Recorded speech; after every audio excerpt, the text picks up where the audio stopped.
Hello and welcome to all my dear students. 11.13.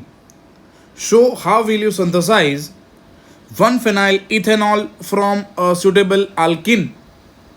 First, we need to synthesize 1-phenyl ethanol.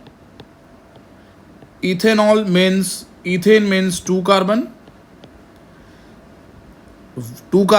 that is ethanol, and the first carbon contains OH group, that is alcohol. So this structure is called 1-phenyl. Come on, this is first carbon, this one is second carbon. This structure is called 1-phenyl ethanol, that is ethanol. So we need to prepare this structure, that is 1-phenyl ethanol. और दोस्तों यहाँ पे हमें find करना है कौन से alkene से ये प्रोड्यूस होगा.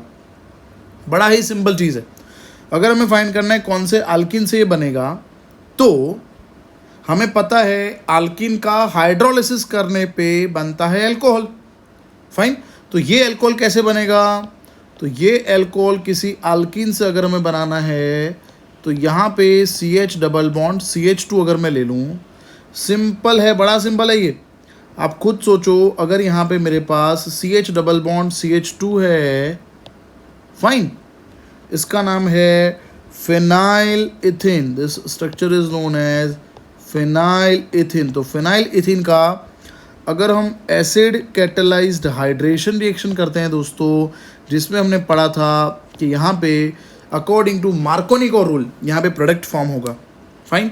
तो यहाँ से H2O से जो एक पॉजिटिव आयन है H प्लस और दूसरा नेगेटिव आयन है OH माइनस, कहाँ पे अटैक करेगा? अकॉर्डिंग टू M के रूल, मार्कोनी का rule, OH minus will attack to the doubly bonded carbon which contains less number of hydrogen.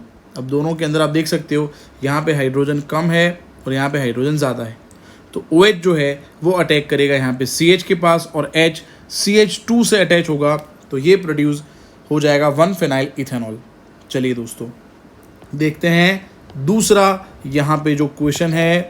दूसरा क्वेश्चन दोस्तों यहाँ पे है साइक्लोहेक्साइल मीथेनॉल जो है using an alkyl halide by SN2 reaction. Now friends, we know that for SN2 reaction, the reactivity of SN2 reaction is methyl, then primary, then secondary and tertiary. So we need to prepare cyclohexyl. This structure is called cyclohexyl. Methanol means 1 carbon containing alcohol. Fine. So ये हमें दोस्तों बनाना है alkyl halide से. Fine. OH है, वहाँ पे suppose मैंने लिख दिया यहाँ पे हैलाइड Cl, और यहाँ पे मैंने ऐड कर दिया दोस्तों NaOH. बड़ा ही सिंपल रिएक्शन है ये. NaOH से बेटा जो Na प्लस है वो यहाँ पे Cl माइनस के साथ रिमूव हो जाएगा, और यहाँ पे दोस्तों प्रोड्यूस हो जाएगा, क्या प्रोड्यूस हो जाएगा? Cyclohexyl methanol. और इसको हम क्या बोलेंगे? क्लोरोमेथाइल साइक्लोहेक्सेन. क्या बोलेंगे इसको हम? क्लोरोमेथाइल साइक्लोहेक्सेन. यहाँ से प्रोड्यूस हो गया ये साइक्लोहेक्साइल मीथेनॉल. चलिए दोस्तों, तो ये बात हो गई 11.13 के अंदर. सेकंड क्वेश्चन जो है वो भी हमने सॉल्व कर लिया है. आप स्क्रीनशॉट ले लो और फिर हम बात करते हैं थर्ड क्वेश्चन के बारे में. चलिए दोस्तों, हो गया स्क्रीनशॉट. तो अब बात करेंगे थर्ड क्वेश्चन के बारे में. थर्ड क्वेश्चन जो है दोस्तों वो यहाँ पे दिया हुआ है pentane one ol using suitable alkyl halide. यहाँ पे दोस्तों हमें क्या बनाना है? थर्ड यहाँ पे क्वेश्चन है, यहाँ पे हमें बनाना है पेंटेन वनॉल. चलिए, प्रोडक्ट हमें बनाना है 5 carbon containing alcohol, that is pentane one ol. देखो ये सेकेंड क्वेश्चन का कॉपी है, समझ लो आप, है ना.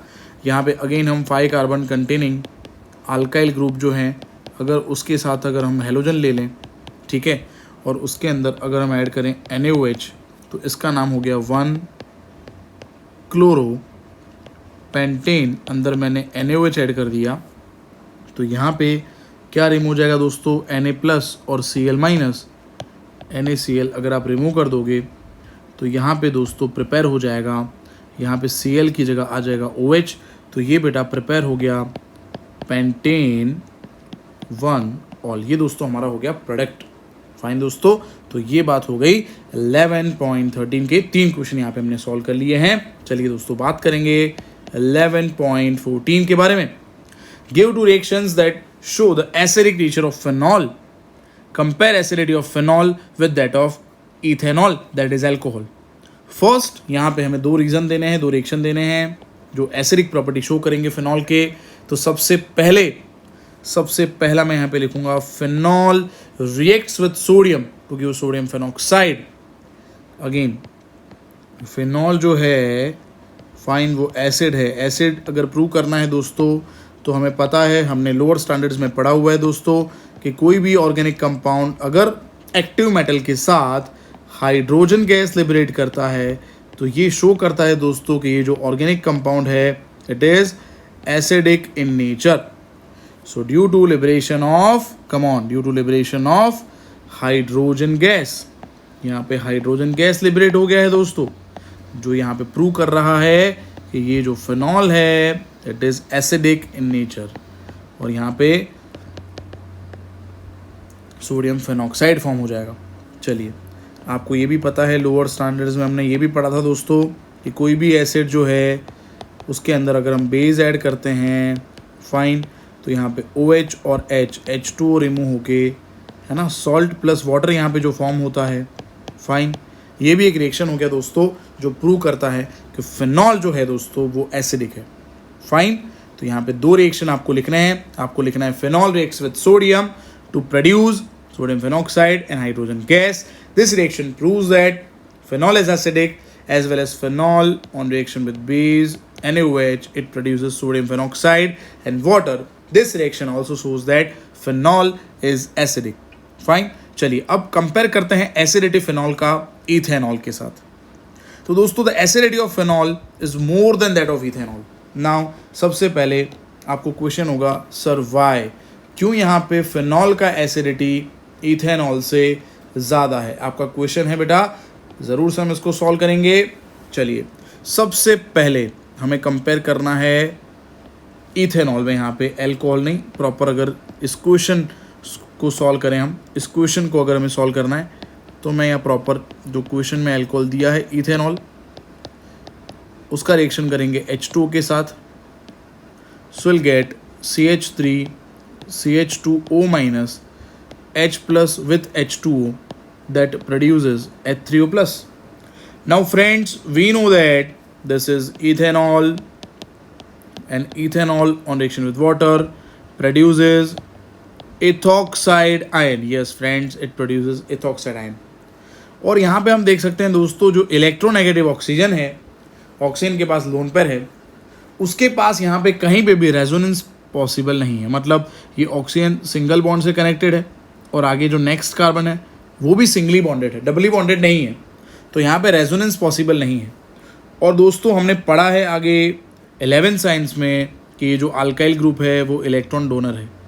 सो due to presence of electron donating group, यहाँ पे क्या होगा, ये जो एथॉक्साइड आयन है इट बिकम्स अनस्टेबल। अब आप खुद सोचो बेटा, अगर ये अनस्टेबल है तो वापस ये रिएक्शन किसके साथ करेगा, वापस ये रिएक्शन करेगा H3O+ के साथ, और ये रिएक्शन रिवर्सेबल हो जाएगा। फाइन, तो इसका मतलब H3O+ क्या होगा, H3O+ का कॉन्सेंट्रेशन डिक्रीज होगा। फाइन, तो यहाँ पे एसिडिटी डिक्रीज हुई, बड़ा ही सिंपल है। आई होप बेटा ये आपको समझ में आ गया होगा, जो मैंने आपको पढ़ाया यहाँ तक आपको पूरा समझ में आ गया होगा, जो भी मैंने बात करी है यहाँ पे। अब दोस्तों यहाँ पे इसकी कंपैरिजन फिनॉल के साथ है, तो मैं यहाँ पे फिनॉल का केस जो है वो डिस्कस करने जा रहा हूँ। यहाँ तक आई होप बेटा आपको समझ में आ गया होगा। चलिए, अगर हम बात करें दोस्तों फिनॉल की, तो फिनॉल के अंदर क्या है दोस्तों, फिनॉल के अंदर अगर फिनॉल का हम एक्वियस सोल्यूशन प्रिपेयर करते हैं बेटा, रिएक्शन देखो जैसा अल्कोहल में हुआ ऐसा ही यहाँ पे होगा, HNH2, यहाँ पे H3O+ लिबरेट हुआ और यहाँ पे बन जाएगा दोस्तों जैसे ऊपर बना था इथॉक्साइड, यहाँ पे बेटा प्रोड्यूस हो जाएगा, this ion is called phenoxide ion. But अब फिनॉक्साइड आयन में क्या है दोस्तों, यहाँ पे ऑक्सीजन जो है, जो इलेक्ट्रोनेगेटिव है, उसके साथ जो कार्बन है ना वो डबली बॉन्डेड है, मतलब यहाँ पे रेजोनेंस होगा। And we know that due to resonance की वजह से यहाँ पे स्टेबिलिटी गेन करेगा। तो ये स्टेबल हो गया, मैं रेजोनेंस यहाँ पे ड्रॉ कर रहा हूँ, पहले आपको इतना समझ में आ गया ये स्टेबल हो गया। अब अगर ये स्टेबल हो गया दोस्तों तो ये H3O+ से रिएक्ट नहीं करेगा, है ना, क्योंकि ये माइनस चार्ज जो है, ये जो इलेक्ट्रॉन है माइनस, ये इलेक्ट्रॉन जो है ऑक्सीजन पे, ये क्या करेंगे, यहाँ पे रोटेट होते रहेंगे और जितना रोटेट होंगे उतना स्टेबल होंगे। तो H3O+ का कॉन्सेंट्रेशन यहाँ पे इंक्रीज होगा, इसीलिए यहाँ पे जो एसिडिटी है दोस्तों, यहाँ पे एसिडिटी है वो इंक्रीज होगी, और यहाँ पे H3O+ डिक्रीज हो रहा था, इसीलिए यहाँ पे जो इसकी एसिडिटी है वो डिक्रीज होगी। फाइन दोस्तों, तो यहाँ पे हमने एसिडिटी कंपेयर कर ली है, बस ओनली अब हमें ड्रॉ करना है, यहाँ पे रेजोनेटिंग स्ट्रक्चर ड्रॉ करना है फेनॉक्साइड आयन का, जो मैं यहाँ पे ड्रॉ कर रहा हूँ। यहाँ तक दोस्तों आई होप आपको समझ में आ गया होगा और आपने यहाँ पे वीडियो पॉज करके स्क्रीनशॉट भी ले लिया होगा। अब हम यहाँ पे क्वेश्चन का आंसर तो यहाँ पे हमने डिस्कस कर लिया है, बट ओनली हमें रेजोनेंस जो ड्रॉ करना है वो यहाँ पे मैं बना देता हूँ रेजोनेटिंग स्ट्रक्चर दोस्तों। चलिए, सबसे पहले यहाँ पे ऑक्सीजन पे जो बेटा लोन पेयर ऑफ इलेक्ट्रॉन है वो क्या करेंगे, तो यहाँ पे ये जो इलेक्ट्रॉन्स हैं वो माइग्रेट होंगे यहाँ पे सिंगल बॉन्ड में, और ये दो इलेक्ट्रॉन माइग्रेट होंगे नेक्स्ट कार्बन पे। सो इसकी वजह से यहाँ पे क्या हो जाएगा, आप देख सकते हो दोस्तों, यहाँ पे इलेक्ट्रॉन्स आ जाएंगे, ये डबल बॉन्ड में कन्वर्ट हो जाएगा, ये जो दूसरे दो बॉन्ड हैं वहाँ पे कोई अफेक्ट नहीं होने वाला। नेक्स्ट आगे दोस्तों यहाँ पे हम देख सकते हैं आगे नेक्स्ट स्टेप में क्या होगा, ये दो इलेक्ट्रॉन जो कार्बन पे शिफ्ट हो जाएंगे नेक्स्ट सिंगल बॉन्ड में, और ये दो इलेक्ट्रॉन यहाँ पे शिफ्ट हो जाएंगे। तो यहाँ पे दोस्तों स्ट्रक्चर हो जाएगा, कम ऑन, ये बॉन्ड यहाँ पे, ये बॉन्ड शिफ्ट नहीं होगा, यहाँ पे दो इलेक्ट्रॉन कार्बन पे डिस्पर्स हो जाएंगे, यहाँ पे डबल बॉन्ड डेवलप हो गया, और ये लोन पेयर ऑफ इलेक्ट्रॉन्स। चलिए दोस्तों अब बात करते हैं नेक्स्ट स्टेप। नेक्स्ट स्टेप में अगेन ये इलेक्ट्रॉन अंदर जंप करेंगे, और ये दो इलेक्ट्रॉन रेजोनेंस में कॉन्जुगेशन में आगे इलेक्ट्रॉन डिस्पर्स करेंगे। तो दोस्तों यहाँ पे अब ये जो स्टेप है यहाँ पे डबल बॉन्ड ही रहने वाला है, ये माइनस चार्ज यहाँ पे आ गया, ये दो बॉन्ड यहाँ पे मैंने लिख दिए हैं। In the very next step this two electron will develop a bond in a single bond, and this two electron between carbon and oxygen will be shifted over oxygen. So we'll get the final structure which is same as that of first structure, only the difference is क्या है बताओ difference, come on, difference है यहाँ पे, जहाँ पे first structure में single bond था वहीं पे यहाँ पे आप देख सकते हो दोस्तों यहाँ पे डबल बॉन्ड है। फाइन दोस्तों, तो ये बात हो गई फेनॉक्साइड आयन के रेजोनेटिंग स्ट्रक्चर के बारे में, जिसकी वजह से स्टेबिलिटी गेन करेंगे, और इसी वजह से जो फिनॉल है दोस्तों यहाँ पे उसका एसिडिटी इथेनॉल से ज़्यादा है। आई होप दोस्तों आपको समझ में आ गया होगा।